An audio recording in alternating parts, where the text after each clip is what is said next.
우리 하나님의 말씀을 다 같이 한 목소리로 봉독하겠습니다. 아모스의 아들 이사야가 받은 바 유다와 예루살렘에 관한 말씀이라. 말일에 여호와의 전에 산이 모든 산 꼭대기에 굳게 설 것이요 모든 잔산 만방이 그리로 모여들 것이라. 많은 백성이 가며 이르기를 오라 우리가 여호와의 산에 이르며 야곱의 하나님의 전에 이르자. 그가 그의 길을 우리에게 가르치실 것이라.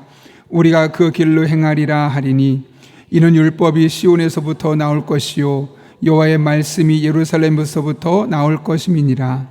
그가 열방 사이를 판단하시며 많은 백성을 판결하시리니 무리가 그들의 칼을 쳐서 보습을 만들고 무리가 그들의 이 나라와 저 나라가 다시는 칼을 들고 서로 치지 아니하며 다시는 전쟁을 연습하지 아니하리라. 야곱 족속아 오라 우리가 여호와의 빛에 행하자. 주께서 주의 백성 야곱 족속을 버리셨음은 그들에게 동방 풍속이 가득하며 블레셋 사람들 같이 점을 치며 이방인과 더불어 손을 잡아 언약하였습니다. 그 땅에는 은금이 가득하고 보화가 무한하며 그 땅에는 마필이 가득하고 병거가 무수하며 그 땅에는 우상도 가득하므로 그들이 자기 손으로 짓고 자기 손가락으로 만든 것을 경배하여 천한 자도 절하며 귀한 자도 굴복하오니 그들을 용서하지 마옵소서. 너희는 바위 틈의 위엄과 그 광대하심의 영광을 피하라. 그 날에는 누리 높은 자가 낮아지며 교만한 자가 굴복되고 여호와께서 홀로 높임을 받으시리라. 대저 만군의 여호와의 날이 모든 교만한 자와 거만한 자와 자고한 자에게 임하리니 그들이 낮아지리라. 또 레바논의 높고 높은 모든 백향목과 바산의 모든 상수리 나무와 모든 높은 산과 모든 솟아오른 작은 언덕과 모든 높은 망대와 모든 견고한 성벽과 다시스의 모든 배와 모든 아름다운 조각물에 임하리니 그날에 자고한 자는 굴복되며 교만한 자는 낮아지고 여호와께서 홀로 높임을 받으실 것이요 우상들은 온전히 없어질 것이며 사람들이 암혈과 토굴로 들어가서 여호와께서 땅을 진동시키려고 일어나실 때 그의 위엄과 그 광대하심의 영광을 피할 것이라. 사람이 자기를 위하여 경배하려고 만들었던 은 우상과 금 우상을 그날에 두더지와 박쥐에게 던지고 암혈과 험악한 바위 틈에 들어가서 여호와께서 땅을 진동시키려고 일어나실 때 그의 위엄과 그 광대하심의 영광을 피하리라. 너희는 인생을 의지하지 말라. 그의 호흡은 코에 있나니 새말가치가 어디 있느냐. 아멘. 함께 기도하고 말씀 나누겠습니다. 살아계신 하나님 아버지, 오늘도 이 새벽에 우리를 주님 전에 불러주시고 하나님 앞에 나와 기도할 수 있는 마음, 상황 주신 것 감사를 드립니다. 이 시간 우리들의 마음을 온전히 모두 주시옵고 말씀 앞에 설 때 이 말씀을 붙들고 기도하는 우리들에게 하나님의 은혜와 능력이 경험되는 복된 시간 되게 하여 주옵소서. 예수님의 이름으로 기도하옵나이다. 아멘. 두 가지 소식 먼저 전하려고 합니다.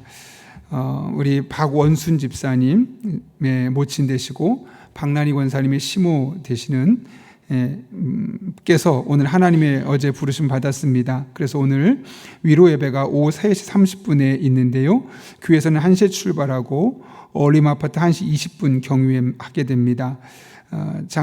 장례식장 빈소는 청주시 서원구에 있는 하나 장례식장인데요. 잘 기억해 주시고 또 함께 위로해 주시기를 부탁드립니다. 아울러 오늘부터 이제 내일까지 이틀에 걸쳐서 유치부 여름 성경학교가 시작됩니다. 좋은 날씨를 위해서 오늘 물놀이까지 하게 되는데 또 이번 기회를 통해서 우리 아이들이 복음을 경험할 수 있는 그런 좋은 수련회가 될 수 있게 해달라고 또 준비한 교사분들, 전 목사님을 위해서 함께 계속 기도해 주시기를 부탁드립니다. 여러분은 이 세상에 갈등이 없는 세상이 가능할 거라고 생각합니까?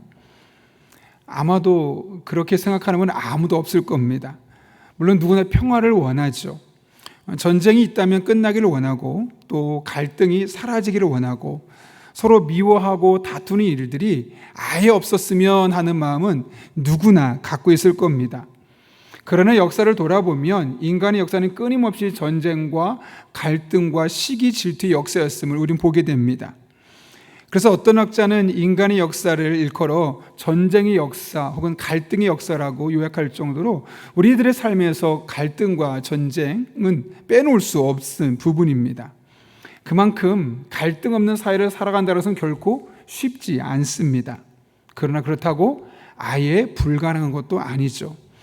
성경을 보게 되면 하나님의 나라에 독사굴에 손을 넣고 어린아이가 손을 넣고 또 송아지와 어린 사자가 함께 뒹굴고 사자가 풀을 뜯는 그런 일들이 있을 것임을 이야기합니다.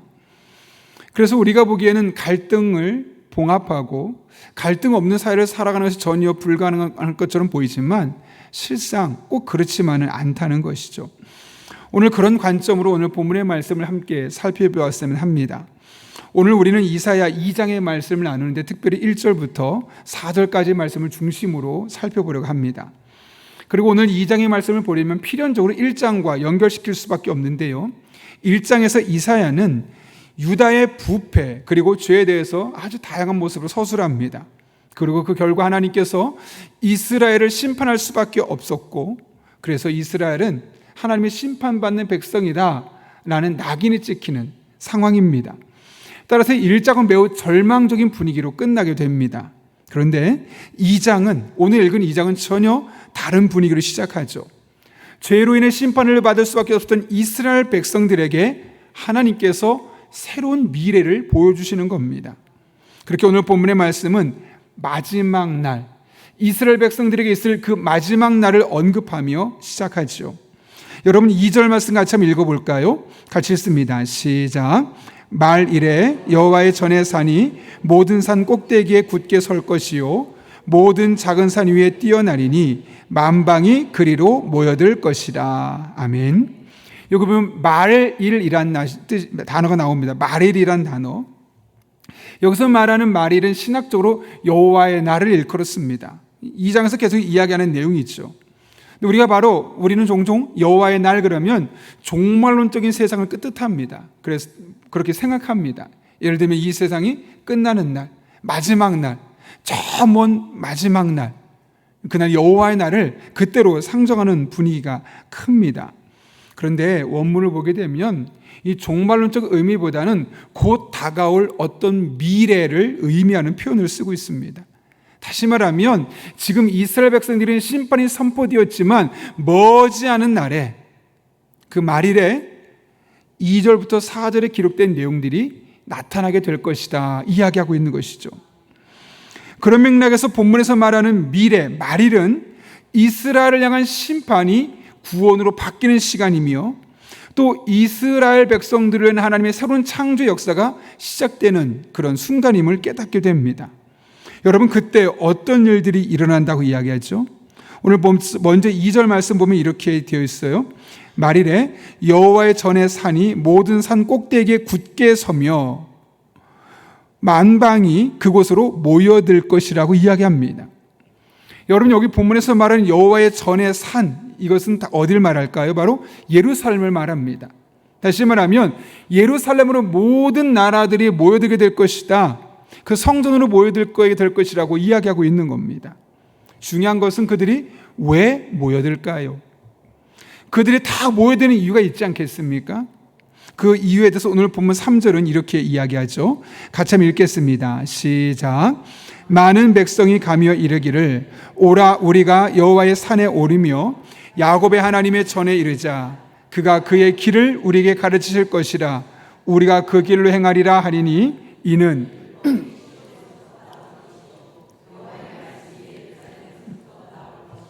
아멘. 여러분 왜 많은 백성들이 예루살렘으로 모인다고 이야기하죠? 왜 우리가 여호와의 산 예루살렘 성전으로 모이자고 이야기합니까? 하나님께서 그곳에서 그의 길을 우리에게 가르쳐 주실 것이기 때문에요. 다시 말하면 우리를 향한 하나님의 선한 뜻을 하나님께서 보여주시고 하나님의 길이 하나님의 마음이 어디 있는지를 그곳에서 보여주신다는 겁니다. 무엇을 통해서요? 이는 율법이 시온에서부터 나올 것이요 여호와의 말씀이 예루살렘에서부터 나올 것이다. 시온과 예루살렘은 같은 지역을 다른 이름으로 부르는 겁니다. 여러분, 이렇게 여호와의 말씀이 선포되는 그 예루살렘에서 하나님의 말씀이 선포되는 과정을 통해서 하나님께서 그분의 길을 우리에게 가르쳐 주실 것이다 라는 믿음이 있었기 때문에 이스라엘 백성들만 예루살렘 성으로 모이는 것이 아니라 이방 나라들 또한 그 하나님의 소문을 듣고 그리로 모여들게 될 것이라고 본문은 이야기하고 있는 겁니다. 그리고 그렇게 하나님의 말씀을 붙들고 하나님의 길이 어디 있는지, 하나님의 뜻이 어디 있는지 깨닫게 될 때 어떤 일들이 일어나느냐. 4절입니다. 같이 읽습니다. 시작. 그가 열방 사이에 판단하시며 많은 백성을 판결하시니 무리가 그들의 칼을 쳐서 보습을 만들고 그들의 창을 쳐서 낫을 만들 것이며 이 나라와 저 나라가 다시는 칼을 들고 서로 치지 아니하며 다시는 전쟁을 연습하지 아니하리라. 아멘. 그 예루살렘에 모여서 하나님의 말씀을 듣고 하나님의 뜻과 길이 어디 있는지를 알게 되는 사람들이 어떤 행동을 취하게 되느냐면 칼을 취해서 칼을 가지고 보습을 만든답니다. 이 보습이 뭐냐면 쟁기입니다. 농사 때 땅을 가르는 쟁기를 만들고 창을 가져다가 낫을 만드는 일들이 일어나게 될 거라는 겁니다. 서로 경쟁적으로 다투고 자기의 이권과 실리를 갖기 위해서 싸웠던 이들이 그 전쟁 무기를 다 버리고 그 가운데 완전한 평화가 이루어질 것을 말씀하고 있는 것이죠. 여러분, 최근에 전쟁이 일어나고 있는 수많은 나라들의 그 양면을 들여다보게 되면 결국 무엇 때문입니까? 러시아와 우크라이나 전쟁도 마찬가지고 이란과 또 미국의 전쟁도 이면을 들여다보면 그 안에 경쟁이 있고 내가 더 잘 되고 싶은, 내가 부유하고 싶은, 내가 더 강력한 힘을 갖고 싶은 그런 이기적인 욕망이 투사되어 있음을 우리는 볼 수 있는 겁니다. 이사야가 살던 시대도 그렇게 별로 다르지 않았습니다. 당시 수많은 전쟁의 이면에는 나만 잘 살면 돼, 우리나라만 괜찮으면 돼, 라면 된다는 지극히 이기적인 동기가 있었던 겁니다. 그런데 그들이 하나님의 전에서 선포되는 말씀을 듣고 그 말씀을 통해 하나님이 원하시는 길을 깨닫게 되고 뜻을 깨닫고 난 이후에는 어떻게 된다고요? 그들의 삶을 조종하게 되올 때 그 모든 전쟁들, 그 모든 이기적인 마음들이 정리되고 종식된다고 말씀하고 있는 것이죠. 여러분, 이것이 바로 하나님의 말씀이 갖고 있는 힘, 능력 아니겠습니까? 하나님은 하나님의 말씀을 통해 그분의 길이 어디에 있는지, 그분의 뜻이 어디에 있고 그분의 마음이 어디를 향하고 있는지 우리에게 선명하게 보여주십니다. 그래서 우리가 그 말씀을 붙들고 우리의 생각을 바꾸고 우리의 삶을 조정하게 될 때 하나님은 우리들의 삶에 놀라운 일들을 행하시기 시작하는 것이죠. 우리의 본능을 역행하는, 하나님이 가장 기뻐하는 방향으로 이 세상의 일들을 바꿔가기 시작한다는 겁니다. 여러분은 이런 말씀을 들을 때 어떤 생각이 드십니까? 아니, 오늘 이 말씀을, 짧은 말씀을 듣고 나서 어떤 생각을 하셨습니까? 제가 최근에 이 마크 베터슨 목사가 쓴 이프란 책을 다시 짬짬이 읽어나가고 있는데요, 그 중에 한 사건이 언급되고 있어요. 우리가 잘 알고 있는 스타벅스 이야기인데요, 여러분, 정치적인 관점으로 지금 보자는 게 아니라 과거에 1987년도에 처음에 스타벅스가 어떻게 시작되는지 이야기하는 겁니다. 1987년 8월 15일에 하워드 슐츠가 아주 힘든 결정을 놓고 고심하고 있었습니다. 당시에 이미 스타벅스라는 커피 체인점이 자그마하지만 있었습니다. 정말 이름도 그 당시에 너무나 이상했고 커피 체인점은 많았지만 아주 활성화된 커피숍이 아니었습니다. 그때 이것을 사야 되는가 말아야 되는가 깊은 고민에 빠지게 되었죠. 지금이야 워낙 그 브랜드 가치가 어마어마하니까 누구나 당연히 사야지 라고 말하겠지만 그 당시 하워드 슐츠에게는 이 기업을 사야 되는지 말아야 되는지 큰 고민에 빠질 수밖에 없는 상황이었습니다. 왜냐하면 380만 달러를 지불해야 됐기 때문이죠. 그때 그 결정을 두고 하워드 슐츠가 이런 질문을 던졌다고 합니다. 만약 이렇게 하면 어떻게 될까? 내가 만약 이 스타벅스를 매입하면 어떻게 될까? 내가 만약 스타벅스를 매입하지 않으면 어떤 일이 일어날까? 그 질문을 던졌다는 거예요. 에이, 복잡해. 그리고 당장 지금 상황 보면 안 사는 게 이득이야 라고 결정 내릴 수 있겠지만, 그런 결정이 아니라 그럼에도 불구하고 내가 이 스타벅스를 사게 되면 어떤 일이 일어나고, 만약 내가 지금 사지 않는다면 나의 미래에 어떤 일이 일어나게 될 것인가를 진지하게 고민하게 되었다는 겁니다. 그리고 우리가 잘 알고 있는 스타벅스, 커피 한 잔에 담긴 성공신화라는 책을 보게 되면 그가 이런 이야기를 나눕니다. 내 일생의 중요한 순간이었다. 만약 내가 이 기회를 잡지 않으면, 모험을 하지 않으면, 만일 내가 오랫동안 머뭇거린다면 이 기회는 지나가 버릴 것이다. 그리고 내가 이 기회를 놓치면 스타벅스를 인수했다면 어떻게 되었을까라는 물음이 평생 동안 내 머리에서 떠나지 않을 것이라는 생각이 들었다. 그렇게 그가 고백하고 있습니다. 다시 말하면 그가 그 순간에 내가 만약 이것을 산다면 어떨까? 반대로 사지 않는다면, 내가 모험을 하지 않는다면, 머뭇거린다면 이 기회는 지나버릴 텐데, 근데 내가 평생을 두고 후회할 텐데, 그때 살 걸 왜 안 샀을까? 다시 말하면 오늘날 스타벅스의 신화는 하워드 슐츠의 만약 이렇게 하면 어떻게 될까라는 질문에서 시작되었다는 거죠. 만약 그가 그 당시에 그런 질문을 던지지 않았다면 오늘날의 스타벅스는 없었을 겁니다. 그런데 그런 질문을 던졌고 그 질문에 대한 답에 그가 반응했기 때문에 오늘날의 스타벅스가 있을 수 있었던 것이죠. 어떻게 보면 사실 별것 아닌 질문입니다. 만약 이렇게 하면 어떻게 될까? 그런데 이 질문을 던지고 그 질문을 따라 행동하게 되었을 때 그의 삶에 아주 지대한 영향을 주게 되었던 것이죠. 저는 여러분에게 질문을 던지고 싶습니다. 만약 여러분께서 오늘 하나님의 말씀을 진리의 말씀으로 여기고 지금보다 더 능동적으로 하나님의 말씀을 읽고 지금보다 더 적극적으로 하나님의 말씀에 반응하며 지금보다 더 말씀을 행동으로 옮기는 사례를, 빈도를 더 늘려간다면 여러분의 삶에 어떤 일이 일어날까요? 아니, 이런저런 이유로 바쁘다고 또 다른 일이 있다고 그런 다양한 이유로 오늘 말씀을 여러분이 여러분의 삶에 크게 비중을 두지 않고 또 그 이후로 말씀을 적극적으로 능동적으로 읽지 않고 반응하지 않고 알지만 행동하지 않는다면 어떤 일들이 여러분의 삶에 일어나고 여러분들이 어떤 것을 놓치게 될까요? 저는 한 번도 이런 질문을 사실 해본 적이 없었습니다. 그런데 이 책을 읽으면서 그래, 내가 만약 이렇게 한다면 어떤 일이 일어날까? 그리고 만약 내가 이렇게 하지 않는다면 내가 평생 이것 때문에 후회할 거라면 내가 지금 어떻게 행동해야 될까? 한번 생각해 보았습니다.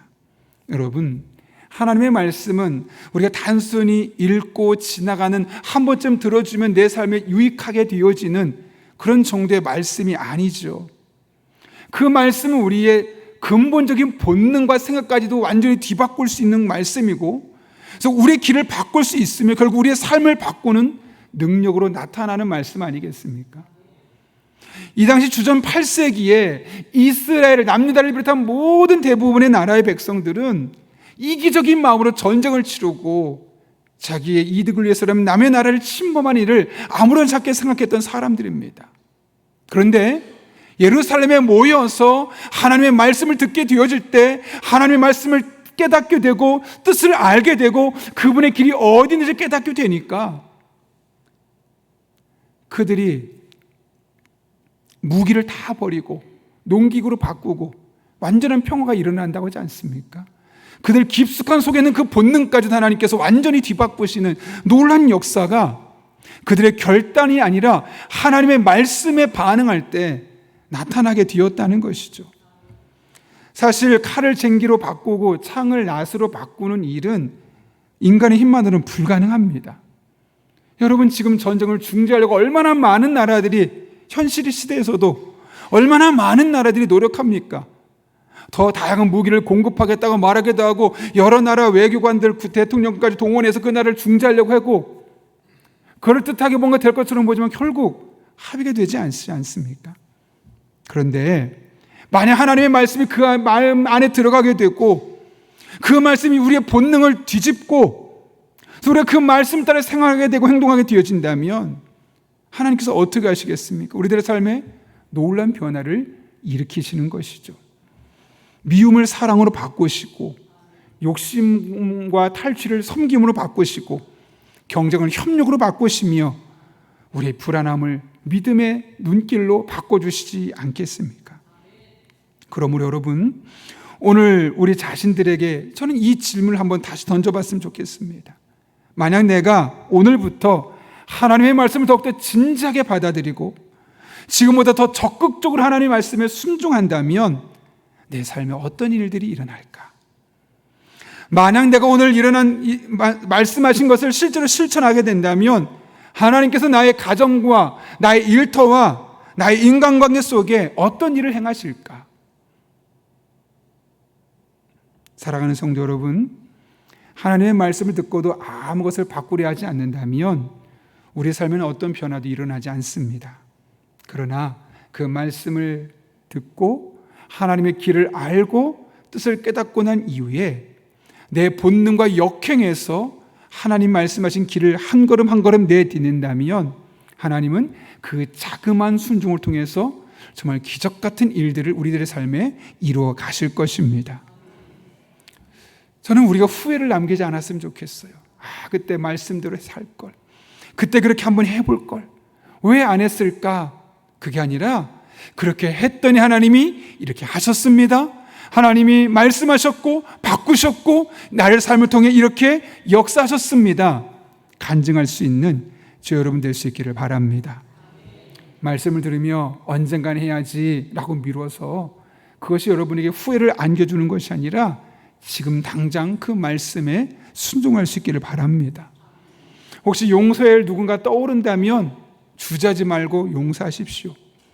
끊어야만 하는 죄가 있다면 하나님 앞에 회개하고 죄를 끊으십시오. 기도해야지 했는데 그 마음만 먹었다면 오늘 시점으로 하나님 앞에 기도의 생활을 다시 한번 시작하시길 바랍니다. 순종해야만 하는 말씀이 있다면 그 말씀을 따라서 여러분의 발걸음을 내디뎌 보십시오. 그때 하나님 반드시 그 말씀대로 하나님의 뜻을 따라 하나님 원하시는 길을 따라 우리의 삶을 변화시키고 우리 가정을 바꾸시고 우리가 속해 있는 공동체를 변화시켜 주실 것입니다. 그리고 오늘 이사야 2장에 기록된 그 이야기가 단순히 저 몇천 년 전의 이야기로 끝나는 것이 아니라 오늘 여러분의 삶 가운데 생생하게 능력으로 경험될 것입니다. 여러분, 만약 이렇게 하면 어떻게 될까? 아주 작은 질문이 오늘날 스타벅스를 키웠던 것처럼 만약 내가 이 말씀대로 순종하면 어떤 일이 일어날까? 이 작은 질문이 여러분의 일상의 삶에 지각 변동을 일으키고 여러분의 삶에 하나님의 놀라운 역사가 순간순간 경험될 수 있는 그런 은혜의 시간들 될 수 있기를 예수님의 이름으로 축원합니다.